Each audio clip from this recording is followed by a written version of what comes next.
आज बात करूंगा अमर शहीद भगत सिंह की। 1907 में इनका जन्म हुआ। लयालपुर नाम का गांव लाहौर में पड़ता था, आज जो कि पाकिस्तान में है। मां विद्यावती कौर, पिता किशन सिंह। बचपन से ही जो लाहौर में एक स्कूल था जो कि ब्रिटिश सरकार का, ब्रिटिश हुकूमत से इन्फ्लुएंस स्कूल था, उसको ज्वाइन नहीं किया। दयानंद एंग्लो वैदिक पद्धति के द्वारा जो स्कूल, जिसको आजकल डीएवी बोलते हैं ना, दयानंद आर्य समाजी माहौल में पढ़ना इन्होंने चुना। शुरू से ही इतना पढ़ाई में तेज, इतना तेज कि बचपन भर में इन्होंने लगभग 50 किताबें स्कूल टाइम में पढ़ डाली, जो कि अपने स्कूल से अलग किताबें थी। पॉलिटिकल रिफॉर्म, सोशल रिफॉर्म, किसी भी प्रकार के इकोनॉमिक रेजिम पे जो किताबें, इनका बड़ा इंटरेस्ट था। जो एकाकी की भावना थी ना भगत सिंह में, वो सीखना चाहिए। एकाकी की भावना, सिलेक्टिव लिसनर थे, हर जगह खड़े नहीं होते थे, उठते बैठ, जिधर आजादी आजादी आजादी आजादी, ये भावनाएं दिमाग में बचपन से घुस गई। छोटे थे, 1919 में अप्रैल 13 को जलियांवाला बाग कांड हुआ। बस इतने छोटे से में 11-12 साल के 40 किलोमीटर दूर पैदल चले गए।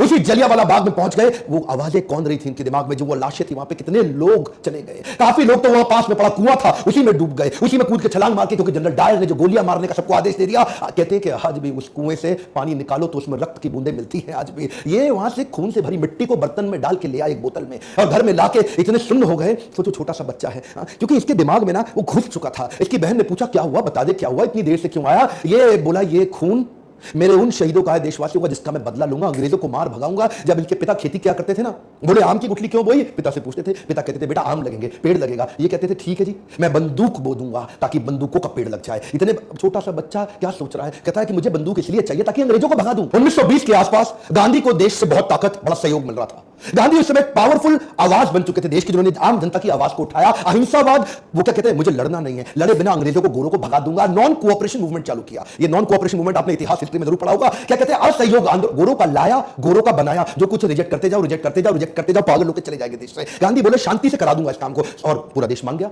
उस समय बड़े प्रभावित थे शहीद आजम भगत सिंह, उनके विचार से, वो भी ज्वाइन कर गए। उन्हीं दिनों चौरी चौरा नाम का एक स्थान जो कि गोरखपुर में, बिहार के नजदीक आज भी पड़ता है, वहां पे 1922 में, उस समय 14 साल के रहे होंगे भगत सिंह, 1922 में इन्होंने एक पुलिस थाने के सामने जोरदार प्रदर्शनकारियों ने शोर मचाया। वहां एक बाजार में अंग्रेजी शराब बिक रही थी, अंग्रेजी कपड़े बिक रहे थे। वहां इन्होंने शोर मचाया कि गोरे वापस जाओ और ये कपड़े और शराब की बिक्री बंद करा दो। और जो वहां का जमींदार था, अंग्रेजों से इन्फ्लुएंस था गोरों से उस समय, उस जमींदार ने गुप्तेश्वर सिंह नाम के थानेदार को रिक्वेस्ट किया, भैया बंद करा दो, मेरा धंधा खत्म हो जाएगा, इसको बंद कराओ। और चौरी चौरा में तभी पुलिस वाले बाहर आ गए, उन्होंने हवाई फायरिंग करी, बोला बंद करो इस आंदोलन को। ये बोले हम क्या कह रहे हैं, हम तो कुछ नहीं कह रहे, हम तो कह रहे हैं हम केवल अंग्रेजी सामान नहीं खरीदेंगे, शराब नहीं खरीदेंगे, कपड़े नहीं खरीदेंगे। लेकिन गुप्तेश्वर सिंह माना नहीं। अच्छा, भीड़ 4000 लोगों की थी। वहीं गुप्तेश्वर सिंह ने कई गोलियां हवा में चलाई, ये नहीं माने, उन्होंने 2-4 को गोली मार दी। वहीं 2 प्रदर्शनकारियों की वहीं मृत्यु हो गई।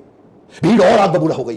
गुप्तेश्वर सिंह ने हवा में और कई गोलियां चलाई, बोला मार दूंगा। फिर सामने गोलियां चलाई, वहां के दरोगा थे ना, वो उनको तो करना था। और जब गोलियां चलाई उन्होंने, 3-4 लोग जैसे ही और मरे। इतने में ये तैयार नहीं थे दरोगा, इनकी गोलियां खत्म हो गई, भीड़ आ गई।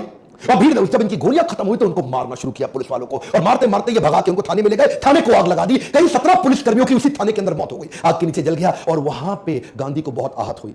बोला मैं कह रहा हूं असहयोग, अहिंसा, और तुमने इतनों को मार दिया। वो दिन नॉन कोऑपरेशन मूवमेंट गांधी ने वापस लिया, और जैसे मूवमेंट वापस लिया, ये लोग परेशान हो गए। भगत सिंह और उनके जितने प्रकार के उसी विचारधारा के लोग, वो बोले 2 दल बन गए, गरम दल, नरम दल। नरम दल गांधी का था और गरम दल भगत सिंह जैसे लोगों का था। उन दिनों बोल्शेविक मूवमेंट रशिया का था, उससे ये बड़े प्रभावित थे। मैंने बताया ना, विदेशी किताबें भी बहुत पढ़ते थे। बोल्शेविक मूवमेंट, ये बोले कि लड़ना पड़ेगा। अब तो बात ये थी कि हो सकता है अगर गांधी नॉन कोऑपरेशन मूवमेंट वापस ना लेते, आजादी जल्दी मिल गई होती। एक्चुअली उन दिनों ना भगत सिंह तो नाचा करते थे, आजादी मिलने वाली है, आजादी, क्योंकि नॉन कोऑपरेशन मूवमेंट सक्सेसफुल था, पूरा देश को सहयोग मिल रहा। गांधी ने वापस ले लिया, बोला अभी आप तैयार नहीं हो, आपने गुप्तेश्वर सिंह पुलिस वाले को और पूरे थाने को क्यों मार के खत्म कर दिया। गांधी ने रोक दिया पूरा आंदोलन। ये लोग उस समय आगे बोले अब लड़ना पड़ेगा। ये जो एक्चुअली है ना, हथियारों की क्रांति बाद में आई, भगत सिंह की पहले विचारों की क्रांति थी। उन दिनों कॉलेज ज्वाइन किया इन्होंने, लाला लाजपत राय का पंजाब के अंदर जो पाकिस्तान में पड़ता है, वो कॉलेज ज्वाइन किया, और वहां पे ये गतिविधियां स्ट्रॉन्गर थी। उन दिनों ये लगभग 300 किताबें अपने कॉलेज में एक्स्ट्रा पढ़ बैठे हैं, क्योंकि जब खाली होते थे किताब पढ़ते थे, और उसके बाद अपने एकाकी की भावना से स्पीड आती है। ध्यान दीजिए, कम ऑन, लर्निंग क्या है, एकाकी की भावना से।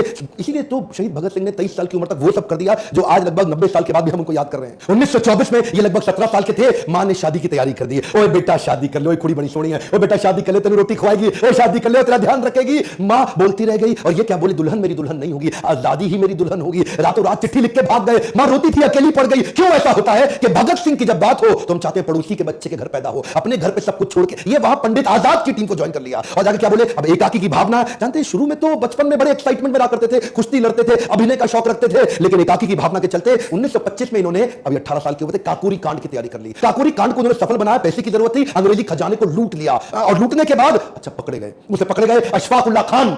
और राम प्रसाद बिस्मिल, इन दोनों को फांसी हुई। 2 शह सवारों को जब फांसी की सजा सुनाई, ये लोग टूटने के लिए नहीं बने थे, ये तोड़ने के लिए बने थे। राम प्रसाद बिस्मिल की वो याद आ गई इनको बात, सरफरोशी की तमन्ना अब हमारे दिल में है, देखना है जोर कितना बाजुए कातिल में है। क्या मतलब? सरफरोशी, कटा लूंगा अपना सर, ये मेरी तमन्ना है, और तेरी बाजू में कातिल दम कितना है, मेरी तमन्ना ज्यादा बढ़िया गला कटाने की कि तेरी बाजू में ताकत कितनी है, वो आके देखते हैं। ये आपने सुना तो होगा, मतलब पहचानिए, ये इसको बोलते हैं विचारधारा। सरफरोशी की तमन्ना, अपना गला कटा लेने की तमन्ना, वो ज्यादा बढ़िया कि तेरे बाजू में जोर मेरी कत्ल करने का बाजुए कातिल में है। दुशहरा ग्राउंड में चले गए, लिखने में बहुत तेज हुआ करते थे उन दिनों, पत्रिकाओं में, अखबारों में ये लेख लिखा करते थे सोशल रिफॉर्म्स के बारे में, अंग्रेजी हुकूमत के खिलाफ, कभी अपने नाम से कभी बेनामी लेख लिखा करते थे, और ये वहां जाके पर्चे बांटने लगे।